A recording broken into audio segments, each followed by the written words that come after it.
বিদ্যুতের মাশুল বৃদ্ধি এবং সে বিদ্যুতের বিল বৃদ্ধির প্রতিবাদে রাস্তায় বিক্ষোভ। আসানসোলের সেই ছবি দেখাই আপনাদের। বিজেপি বিধায়ক অগ্নিমিত্রা পল বিক্ষোভে নেতৃত্ব দিচ্ছেন। আসানসোলের জিটি রোড অবরোধ করা হয়, রাস্তায় আগুন জ্বালিয়ে প্রতিবাদ।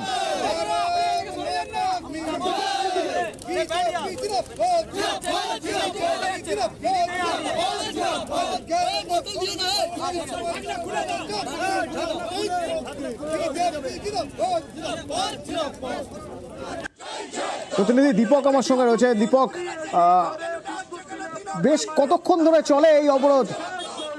দেখো, ঘন্টা দেড়েক ধরে এখনো চলছে অবরোধ এবং আসানসোলের জিটি রোডের প্রাণ কেন্দ্র আসানসোল সিটি বাস স্ট্যান্ডে বিধায়ক অগ্নিমিত্রা পলের নেতৃত্বে এই অবরোধ চলছে। মূলত অবরোধ থেকে দাবি জানানো হচ্ছে যে যেভাবে রাজ্যে বিদ্যুতের বিল বাড়ছে, দিনকে দিন বিদ্যুতের বিলের দাম বাড়ছে এবং বহু জায়গায় বিদ্যুতের বিলে দুর্নীতির অভিযোগ তুলেছেন বিধায়ক অগ্নিমিত্রা পাল।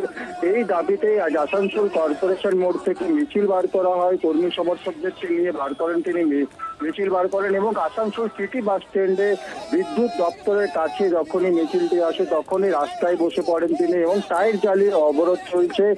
ঘন্টা দেড়েক ধরে করে সাধারণ মানুষ মূলত সমস্যায় পড়েছে, কারণ ব্যস্ততম দিন আজকে শুক্রবার। সেই দিনকে যারা বাজারে আসছে তারা কিন্তু এই অবরোধের জেরে কিন্তু সমস্যায় পড়েছেন। রাস্তায় একেবারে যান চলাচল স্তব্ধ হয়ে গেছে মেন জিটি রোডে, যার ফলে পুলিশের পক্ষ থেকে বারবারই বিজেপি কর্মী সমর্থকদেরকে বোঝানোর চেষ্টা করা হচ্ছে যে তারা অবরোধ যেন তুলে নেয় এবং অবরোধ থেকে সরে এসে বিদ্যুৎ দপ্তরে এসে তাদের দাবিপত্র তারা তুলে ধরুক। কিন্তু বিধায়ক অগ্নিমিত্রা পলের যে হাত জানিয়ে দিয়েছেন যে যতক্ষণ না তাদের দাবি মানা হচ্ছে ততক্ষণে এই অবরোধ চলে যাবে। যদিও পুলিশ প্রচেষ্টা চালিয়ে যাচ্ছে কি অবরোধ তোলার জন্য।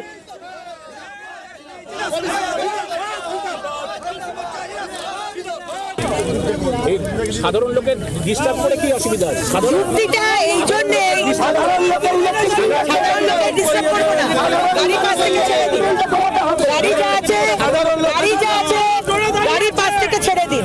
সাধারণ মানুষের গাড়ি দাঁড় করাবেন না। কেন ইলেকট্রিসিটি বিল বাড়ছে? সেটার জন্য তো আপনি কেন ইলেকট্রিসিটি বিল বাড়ছে? কেন 3 মাস বাদ ইলেকট্রিসিটি বিল আসবে? ডেপুটেশন আজকে সরকার চুরি করবে আর আমরা ভুক্তভোগী হব।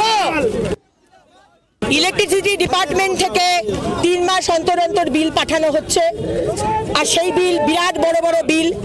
কোথাও যাবার জায়গা নেই যে জিজ্ঞেস করবেন কেন এত বড় বিল আসছে।